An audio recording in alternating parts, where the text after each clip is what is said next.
Good morning and welcome to Tiger's Great Journey Read Aloud. We are on chapter 11 called I Feel Your Pain. Charlie had recently passed his assistant school leader exam and was beginning to learn about semi-free sparring. Tiger was helping him and explaining to him that he needed to show that he could catch his opponent in one step, block and counter in one breath, and recognize and take advantage of openings. But Charlie wasn't getting it, and he was becoming more and more frustrated with the lesson Tiger was teaching him. Charlie, you're not doing this right. You're chasing after me. It looked as though the more Tiger talked, the less Charlie understood. Sensei saw what was happening and walked over to the two boys, observing them as they continued. Charlie said, I'm trying to do it, but it's not working. When I attack, I can't get to my target before you've blocked and countered. I don't think I'm ever going to get this. Well, it's obvious you haven't practiced and you just need to try harder, said Tiger. At this point, Sensei decided it was time to step in. Tiger, he said, an important black belt Shoka leadership trait is compassion. Do you know what that means? Not really, said Tiger. Well, compassion means to feel the pain of others and to be willing to work to alleviate that pain. Okay, said Tiger. Sensei looked at Tiger and saw it was clear that he did not quite understand, so he continued. A black belt Shoka leader must help those he leads learn to do what he needs them to do. A black belt Shoka leader must be a teacher and an instructor. So to teach Charlie, you must be able to feel what he's feeling. Charlie is new to semi-free sparring. He only recently was promoted to the assistant school leader rank. The proper approach is to push your partner to achieve as much as he can while exercising control, awareness, and good judgment. You must feel at what level he is and adapt your leadership style to help him become more confident and competent. You have to point out to him his mistakes, but you have to also show him the correct way to do it. If you focus only on the negative, you will get negative results. Sensei saw Tiger's eyes begin to light up. Tiger said, so what you're saying is that a black belt Shoka leader must feel compassion towards the people he leads and use that compassion to help them be the best they can be? Sensei nodded. Yes, Tiger. And this does not just apply to semi-free sparring, but to all interactions a leader will have with their followers. If a teacher does not have compassion for his students, he would not understand how to get them to give a 100% effort. Or to look at it another way, if I do not show compassion to you in your journey, you will not show compassion to students who are helping you on their journey. Tiger was warming to this idea of compassion. I think I'm starting to understand, Sensei. Compassion isn't just here at the dojo, it's everywhere. It's helping my sister when she falls and hurts herself, or offering to carry the groceries for Ms. Jenkins next door, or my mom helping me when I'm stuck on my schoolwork. That's right, Tiger, Sensei said. Compassion isn't weakness, it's a strength that's about knowing how to be helpful, kind, and constructive. Charlie spoke next. So, Sensei, does this mean that if I have compassion for my opponent, it will give me an edge in sparring because it would allow me to understand how he feels and use that to find an opening? Yes, Charlie, that's right. If you can feel what your opponent feels, you can anticipate his intentions and take advantage of them. This is the mental opening we talk about. Distraction, boredom, and feeling what our opponent feels are all opportunities to be exploited. The empty mind can receive and react as necessary because it is not already committed. Now let me watch the two of you do semi-free sparring, Sensei said. The boys bowed and began to spar. Later that night, after finishing his homework and getting ready for bed, Tiger pulled out the Book of the Empty Mind as he had done many times before and began to dream. The Trail of Compassion. So here we have, like Tiger is crossing a river filled with stones. Let's see what happens.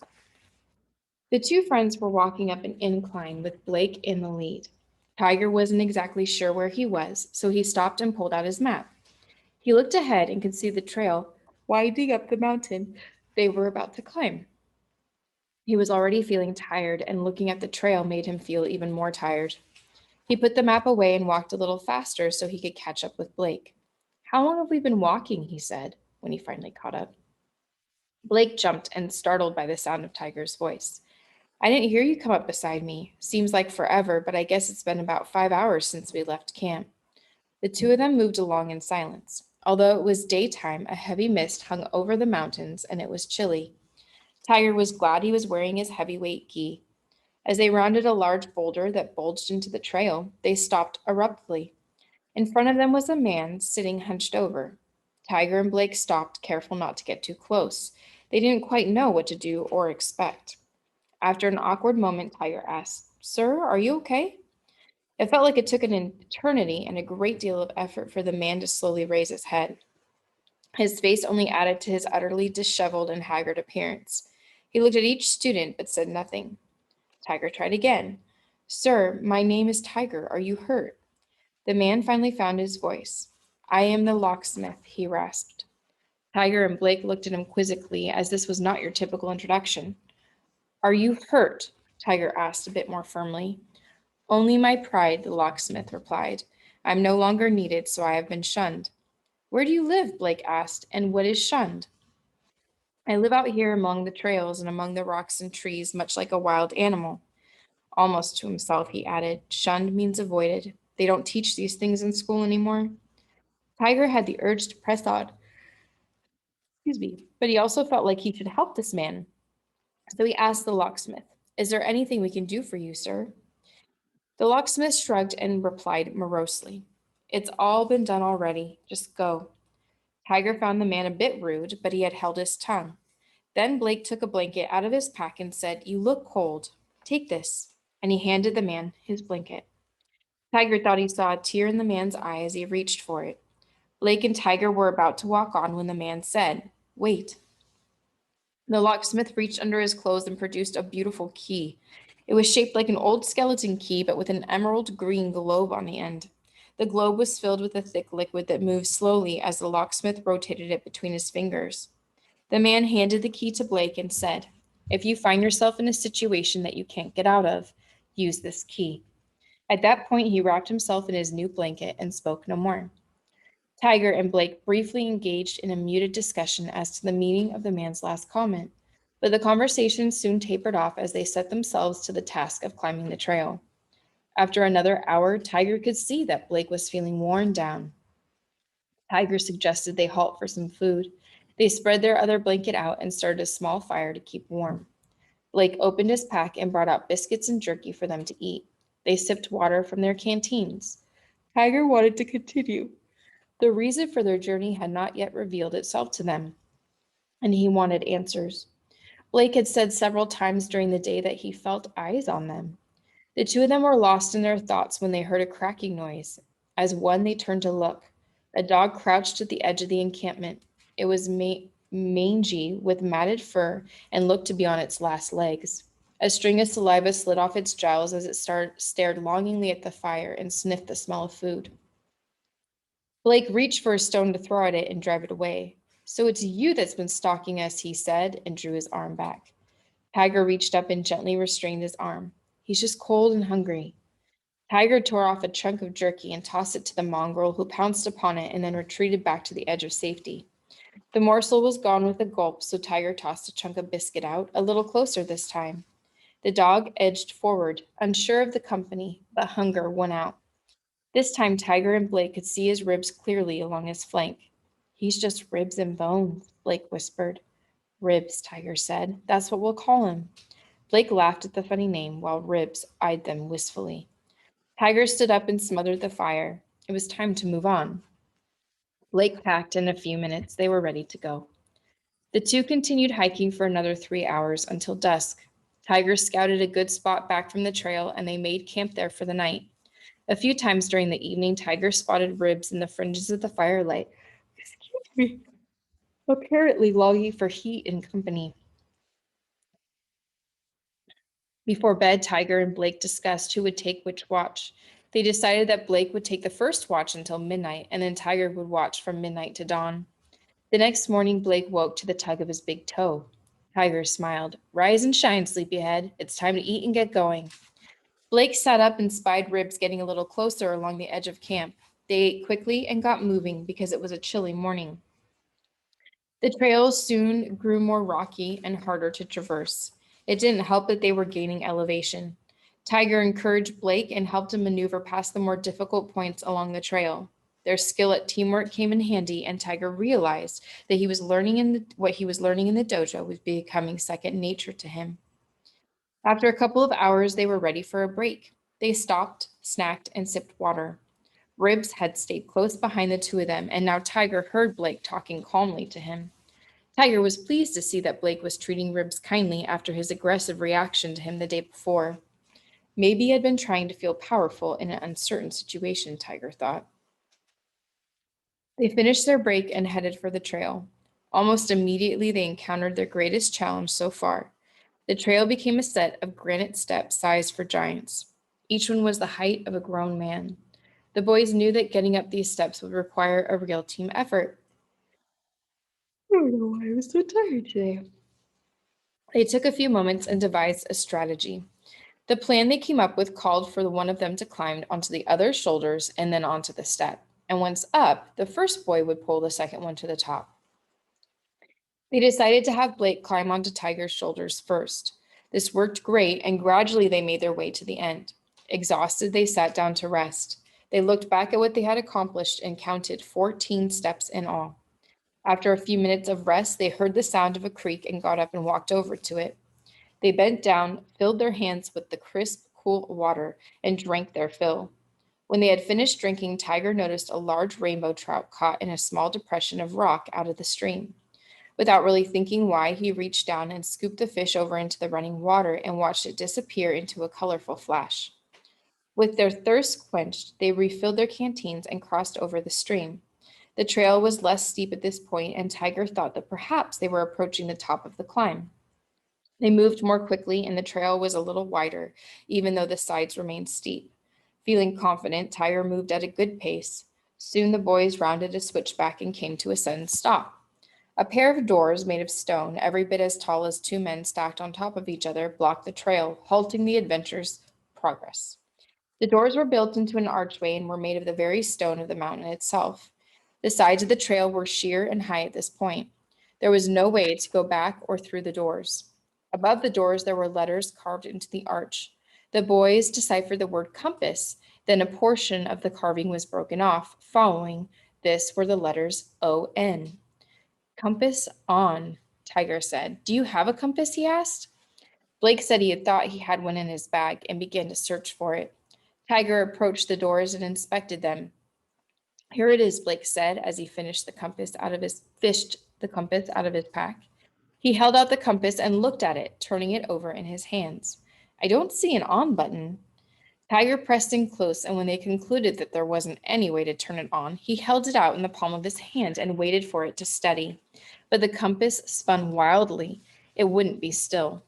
Blake tried to adjust it by moving it slightly this way and that, but it wouldn't stop. They concluded that it must be defective. This time, Tiger dove into his bag, hoping that he would have packed a compass. Before Tiger could find it, Blake said, Hey, what about this? Tiger turned and looked at Blake, who was holding the key that the locksmith had given him. He gripped the key in his fingers with the green globe on top. It began to give off a strange green light. Wow, said Tiger. How did you do that? Then Blake got close to the stone doors and held the key up to them. The green light revealed a lock where before there had been none. Blake slid the key effortlessly into the lock. He turned it, and both boys heard the sound of a large rod being pulled back within the stone. The door cracked open ever so slightly. Blake backed away, stunned. The two stood and silently looked at the crack. After what felt like hours, Tiger took a step towards the door and pointed to the left side, indicating to Blake that he should take a defensive position. Blake nodded. As they stepped forward to pass through, the doors swung open. Torches sputtered to life in an entryway. As Tiger and Blake's eyes adjusted to the sudden light, they became aware of two figures dressed in karate kis waiting. Tiger ventured a hello. The figures turned and bowed. Tiger and Blake bowed. The attack was sudden. Tiger had a split second to side shift and down block, a front kick and counter with a side elbow strike. The second figure attacked with a powerful step-in punch. Tiger stepped in, dropped his forward stance, and reverse punched under the attack. Both opponents were on the ground, but not seriously hurt. Tiger stepped back and watched to see if they would attack again. A woman's voice from the back commanded, Yame, which means stop, And after a brief pause, the voice said, "You may enter. You have passed the test set before you." The torches burned brighter, revealing the interior of the chamber of the two travelers. A table was set for a meal with a regal woman standing at the head of it. There were 3 place settings. "Enter," she said. "You are my guests." They walked cautiously into the room. She signaled for Tiger and Blake to be seated. When they had settled in their chairs, she sat down. "I take many forms," said the woman, "and have been many people depending on the circumstances. Yesterday I took the form of an old man who you encountered on the trail. He called himself the locksmith." The two boys looked at each other, trying to grasp what she was saying. The woman did not look like the haggard man sitting in the trail. She could see that the boys were struggling to understand. "Let me see if I can explain. Your journey up this mountain has been a test. At several points along the way, you faced circumstances that presented you with opportunities. When I first met you in the guise of the wretched old locksmith, I was not overly friendly or kind. Blake, however, chose to show compassion.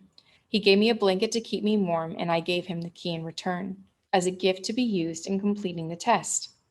Blake and Tiger watched her carefully, not sure what to think. "The second time I appeared to you, I was disguised as a mongrel dog." Tiger and Blake couldn't believe what they were hearing. The woman continued, "When I first revealed myself as a dog, Blake's instinct was to throw a rock at me and chase me away.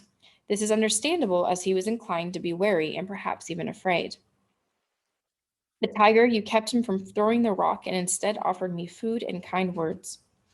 You showed me compassion." She smiled. "Compassion can also be as simple as reaching out a hand to help. At the creek, Tiger, you scooped the trapped fish out and let it loose. Thank you for not having me for supper." Tiger and Blake chuckled. The woman took a moment and looked them in the eye. "And the fourth and final test of compassion that I put you through was to see how you would react when faced with a life or death situation. When the time came, Tiger, you realized that compassion has a lot to do with stopping conflict. You could have continued attacking your opponents, but you chose only to use as much force as was necessary to stop them. This is an act of compassion as well." Tiger and Blake looked at each other and nodded. The woman said, "Let's eat. I haven't had anything but biscuits and beef jerky for 2 days." The boys laughed at the comment, but the tiger had a question that was nagging him.